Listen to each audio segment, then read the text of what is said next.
శ్రీమఖాగణాధిపతయే నమః సరస్వత్యై నమః శ్రీగురుభ్యో నమః హరి ఓం.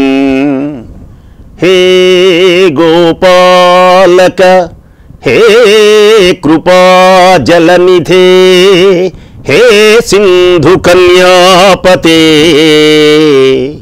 హే గోపీజననాథ పాలయ పరం జానామి నత్వాం వినా. హే గోపాలక హే కృపాజలనిధే హే సింధు కన్యాపతే హే కంసాంతక హే గజేంద్ర కరుణాపారీణ హే మాధవా హే రామానుజ హే జగత్రయ గురో హే పుండరీకాక్ష మాం హే గోపీజననాథ పాలయ పరం జానామి నత్వాం వినా.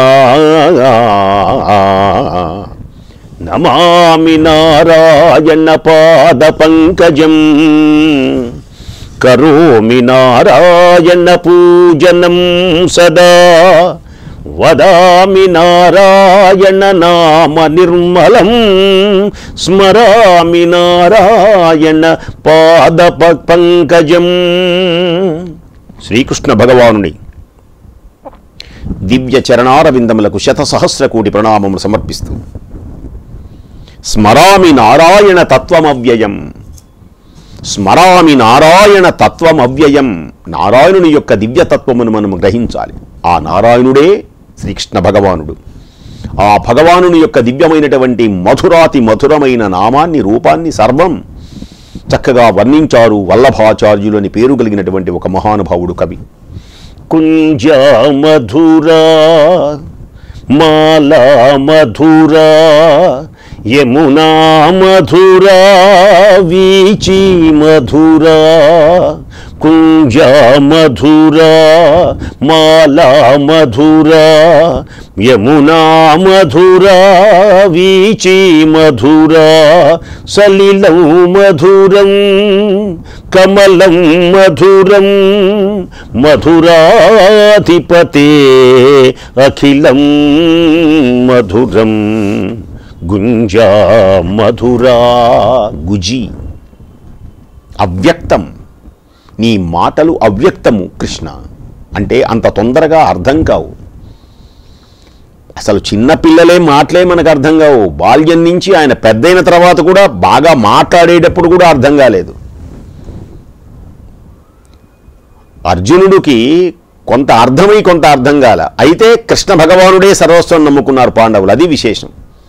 ఏం అర్థం కాకపో ఒకటే అర్థం, నువ్వు తప్ప నన్ను కాపాడేవాడెవ్వడు లేడు, నందకుమారా నా ప్రక్కనే ఉండు అన్నాడంతే.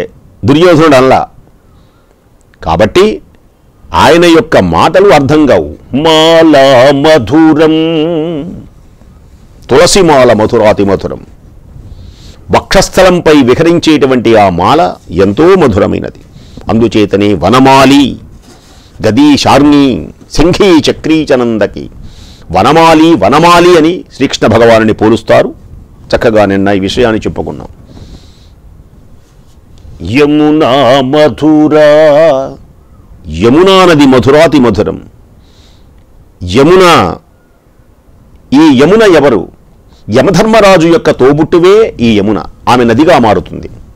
యమధర్మరాజు ఎవరు? సూర్యుని యొక్క కుమారుడు. యమున ఎవరు? సూర్యుని యొక్క తనయ. ఈమె కూడా కళింద పర్వతము నుండి పుట్టింది కనుక ఈమెకు కాళింది అనేటువంటి ఒక బిరుదు కూడా ఉంది. ఒక్కొక్క నదిలో నుంచి ఒక్కొక్క ప్రదేశం నుంచి పుడుతుంది. కళింద పర్వతము నుండి పుట్టింది కనుక ఈమెకు కాళింది. శమనస్వస, శమనస్వశ అంటే శమనస్వస అంటే యమధర్మరాజు యొక్క చెల్లెలు అని ఒక అర్థం. కృష్ణునికి యమున అక్కడ తీరం నీరం అన్నీ ఇష్టం. కృష్ణ భగవానుడికి యమునా నదీ తీరం యమునా తీర విహారీ రాధా కృష్ణ రాధా రాధా రాధా రాధా కృష్ణ రాధా కుంజ విహారీ రాధా రాధా కృష్ణ రాధా. కృష్ణుడికి యమున అన్న, అక్కడి తీరమన్నా, అక్కడ నీరన్నా కృష్ణుడికి మహా ఇష్టం. ఆ ప్రదేశంలోనే అనేకమైనటువంటి లీలలు మనకు వ్యక్తమవుతాయి. ముందు యమునా తీర్థాన్ని చూద్దాం.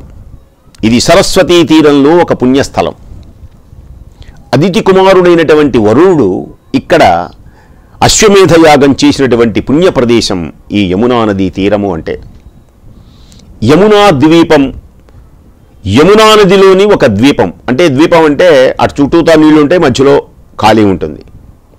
ఈ యమునా తీరంలోనే ఈ పడవ నడుపుతూ ఉన్నప్పుడే పరాశరుడు అని పేరు కలిగినటువంటి ఆయన పడవలో ఎక్కి పడవ నడుపుతున్నటువంటి సత్యవతి అనేటువంటి అమ్మాయిని చూస్తాడు. ఆ యమునా నదీ ప్రదేశంలోనే, ఆ ద్వీపంలోనే కృష్ణద్వైపాయనం అంటారు ఆ ప్రదేశాన్ని. కృష్ణద్వైపాయనము, ఆ దాని పేరు కృష్ణ ద్వీపం. ద్వీపం మీదనే ద్వైపాయనుడు అని వస్తుంది అన్నమాట. ద్వీపం మీదనే ద్వైపాయనుడు. ఆ ప్రదేశంలో పుట్టాడు వ్యాస భగవానుడు. అందుచేతనే వ్యాస భగవానుని కృష్ణద్వైపాయనుడు అని అంటారు. సత్యవతికి పుట్టాడు గనక సాత్యకేయుడు అంటారు. పరాశరుని యొక్క కుమారుడు గనక పరాశరాత్మజం అంటాడు.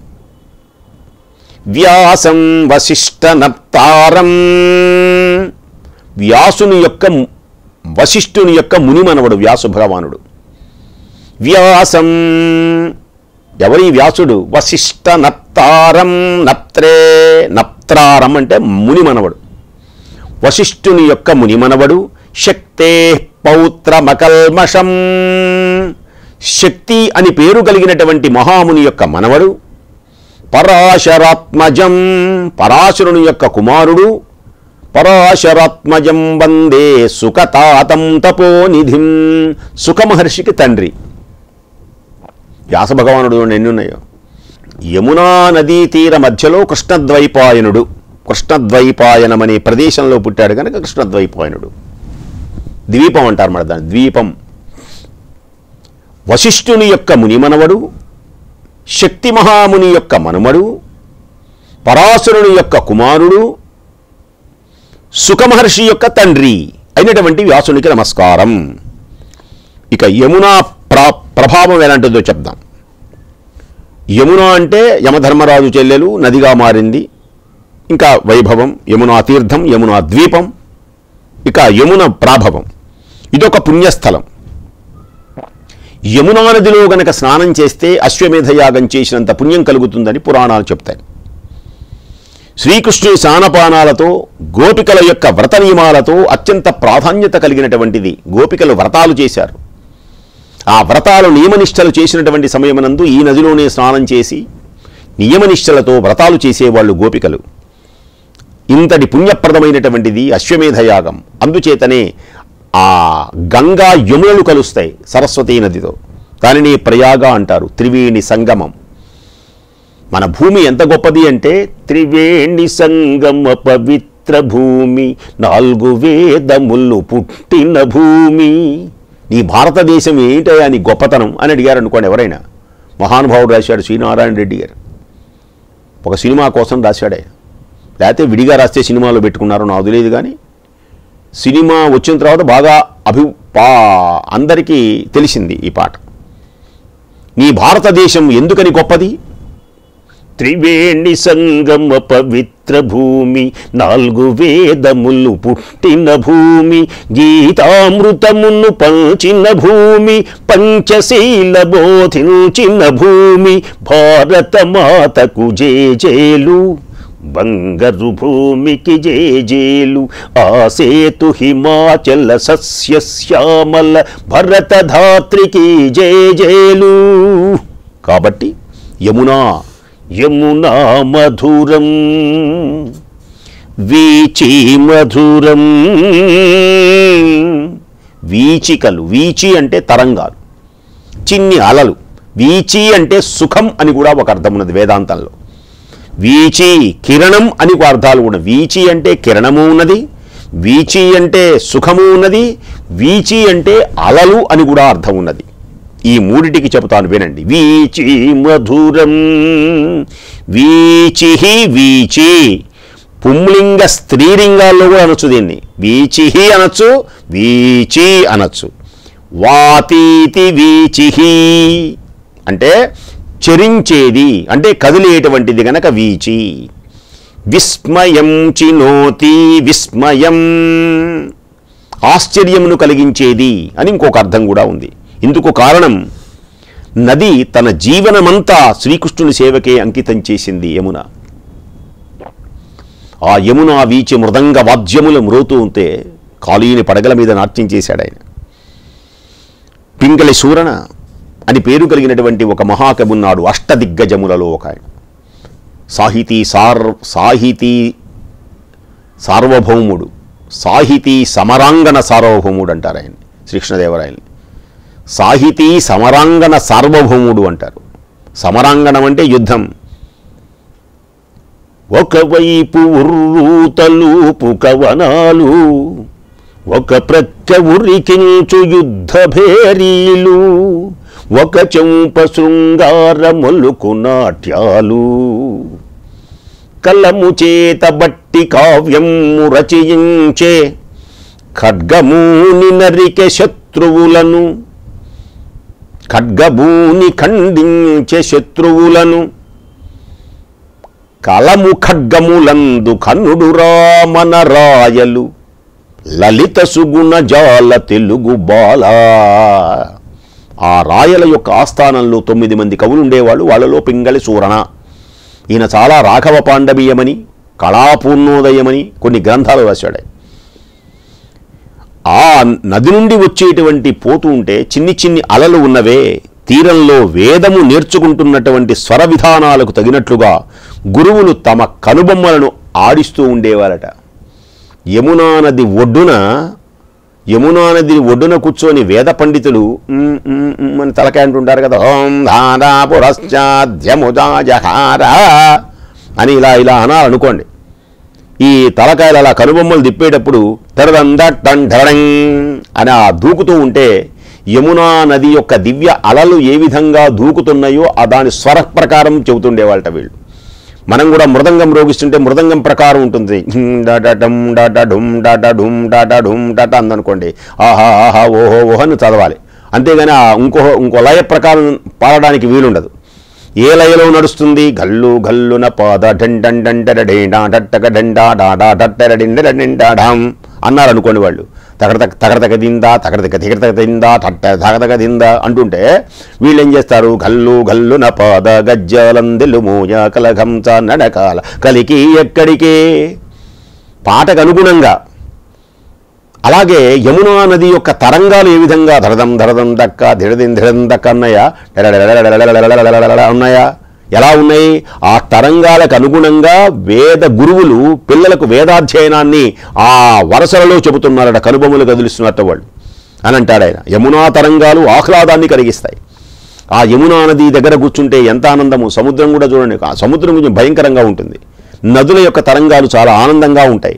ఎంతో పవిత్రతను పెంపొందిస్తూ ఉంటుంది, ఎంతో మనస్సుకు ఆనందాన్ని కలిగిస్తుంది. ఇంకా నీళ్లను ఇంకా ఎంతసేపో చూడబుద్ధి అవుతుంది. మీరు ఎప్పుడైనా నదుల దగ్గరికి వెళ్ళండి, ఆ నదులు అలా వెళుతూ ఉంటే జలజల జలజల పారుతూ ఉంటే సెలయేళ్ళు కానీ అవి ఎంత బాగుంటాయో. వీచి మధురం,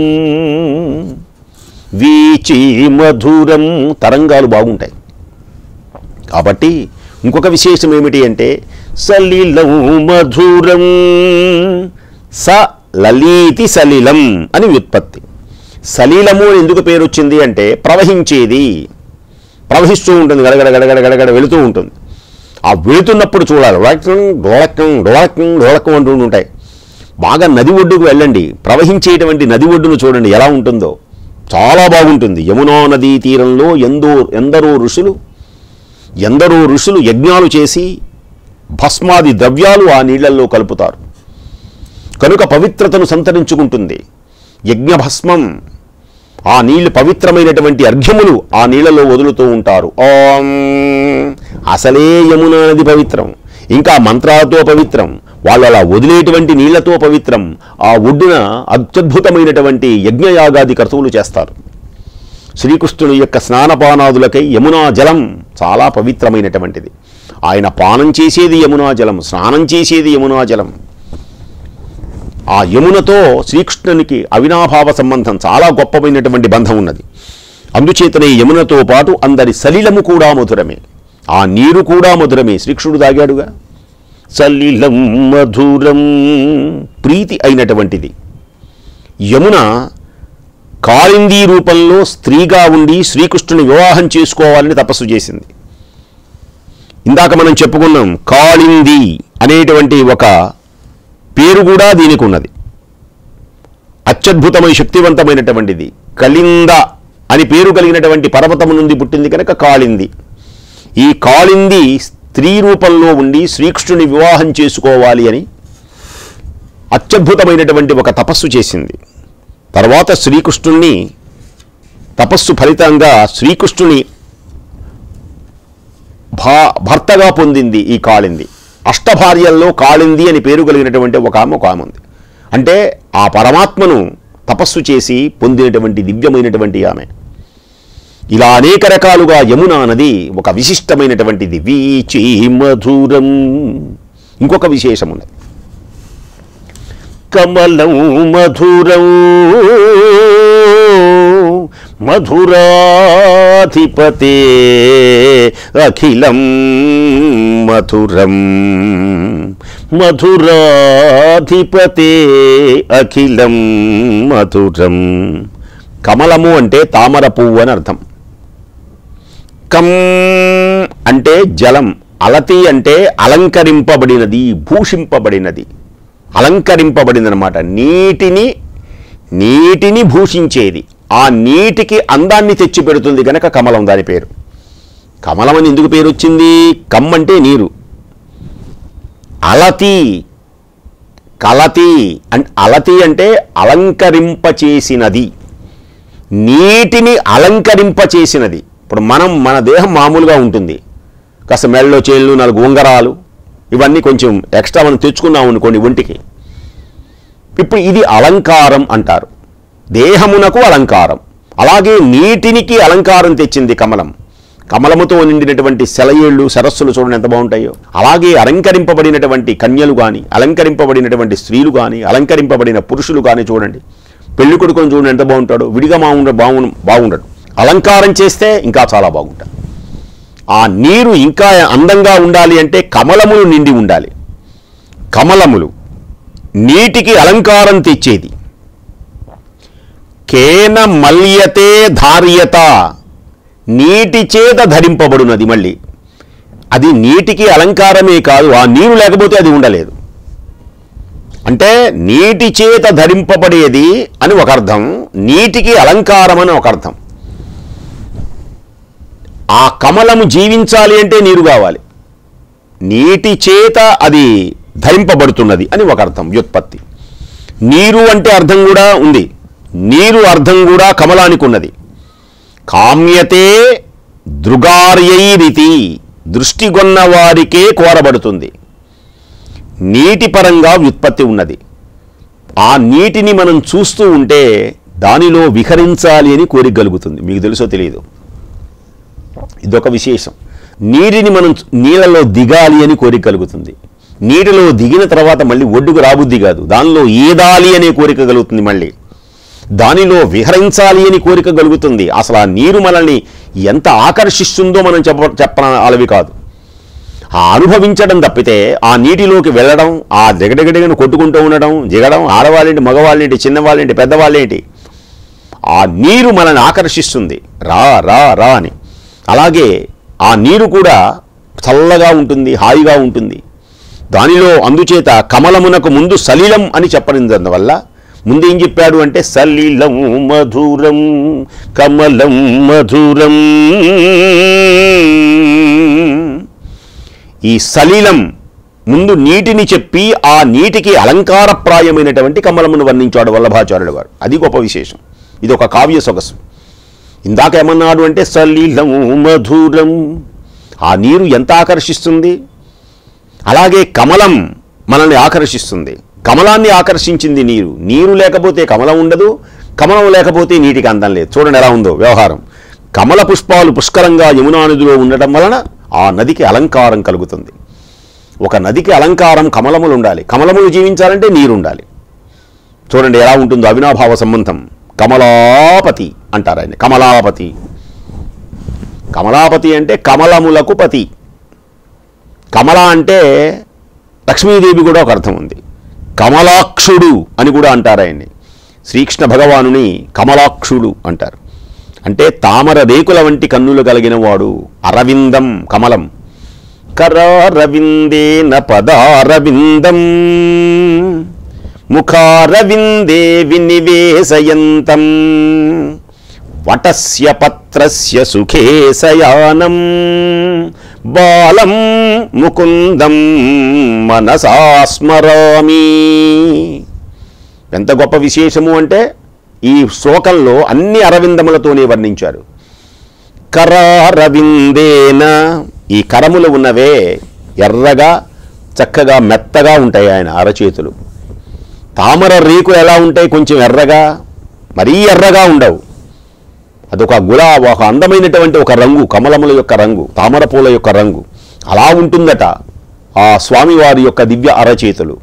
ముఖారవిందే, ముఖము కూడా అరవిందంలాగా ఉంటుంది కమలముల వలె.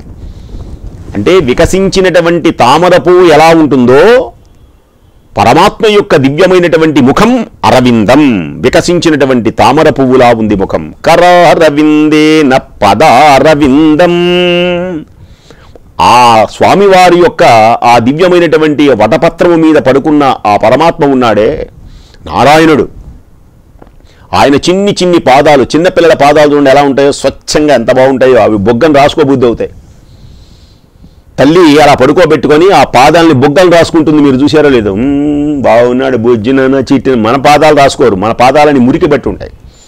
పదారవిందం ముఖారవిందే వినివేశయంతం వటస్య పత్రస్య సుఖే శయానం బాలం ముకుందం మనసా స్మరామి. అందుచేతనే కమలం మధురం సలిలం మధురం మధురాధిపతే అఖిలం మధురం.